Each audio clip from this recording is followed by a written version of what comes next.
என்னை ஆட்கொண்டவரும் நான் சேவிக்கிறவருமான ஆண்டவராகிய இயேசு கிறிஸ்துவின் நாமத்தினாலே அன்பினல் வாழ்த்துக்கள். கிறிஸ்து இயேசுக்குள் மிகவும் பிரியமான அன்பு சகோதர சகோதரிகளே, ஊழியத்தில் நாம் வளர்ந்து வர வருடங்கள் கூட கூட அனுபவங்களும் கூட கூட நமக்குள் தாழ்மையானது அதிகரித்து கொண்டே இருக்க வேண்டும் பாருங்கள்.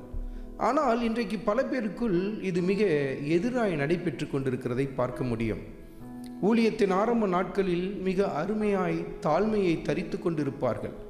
ஆனால் நாட்கள் போக போக நான் பார்க்காததா, என் ஊழியத்தில் நான் சந்திக்காத பிரச்சனையா, எனக்கு இல்லாத அனுபவமா என்று சொல்லி பெருமை பேச ஆரம்பிப்பார்கள்.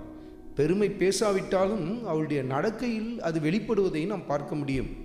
இந்த ஊழியத்தில் மாத்திரமல்ல, எல்லா காரியத்திலும் தான், வேலை ஸ்தலத்திலும் அப்படித்தான் பல பேருக்குள் இந்த பெருமையானது காணப்படும்.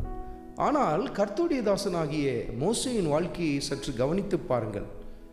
ஊழியத்தில் அனுபவம் கூடிக்கொண்டிருக்கிறது, வளர்ந்து கொண்டிருக்கிறார். கர்த்தரின் தாசன் என்ற உயரிய ஸ்தானத்தை வந்து அடைந்து விட்டார். கர்த்தரின் தீர்க்கதரிசி என்று சொல்லி ஆச்சரியமான அழைப்பை பெற்று அதில் முன்னேறி போய் கொண்டிருக்கிறார். மிகப்பெரிய ஒரு ஊழியத்தை முன்னின்று நடத்தி கொண்டிருந்தார். ஆனால் அவருக்குள் காணப்பட்ட தாழ்மை எவ்வளவு ஆச்சரியமானது. வசனத்தை குறித்து கொண்டு தியானித்து பாருங்கள். உபாகமத்தின் புத்தகத்தில் 1வது அதிகாரத்தில் 17வது வசனத்தின் கடைசி பகுதியை குறித்து கொண்டு தியானித்து பாருங்கள். ஜனங்களை நியாயம் விசாரிப்பதற்காக தலைவர்களை ஏற்படுத்திவிட்டு அவர்களுக்கு ஆலோசனை கொடுக்கிறார். கர்த்தருக்கு உண்மையாயிருங்கள், நியாயமாய் நடந்து கொள்ளுங்கள் என்றெல்லாம் சொல்லிவிட்டு கடைசியாக என்று சொல்லுகிறார், உங்களால் தீர்க்க முடியாத கடினமான காரியங்களை என்னிடத்தில் கொண்டு வாருங்கள், நான் அதை கேட்பேன் என்று சொல்லுகிறார் பாருங்கள். அப்படி என்றால் என்ன அர்த்தம்? உங்களால் முடியலனா என்கிட்ட கொண்டு வாங்க, நான் அதற்கு தீர்வு தருகிறேன் என்று அப்படி சொல்லவில்லை.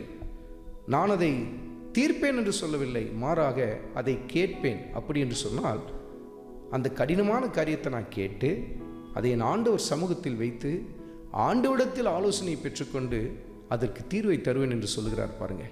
என்ன ஆச்சரியமான ஒரு தாழ்மை பாருங்கள். இப்படி தான் நமக்குள்ளும் தாழ்மையை நாம் தரித்து கொள்ள வேண்டும் பாருங்கள்.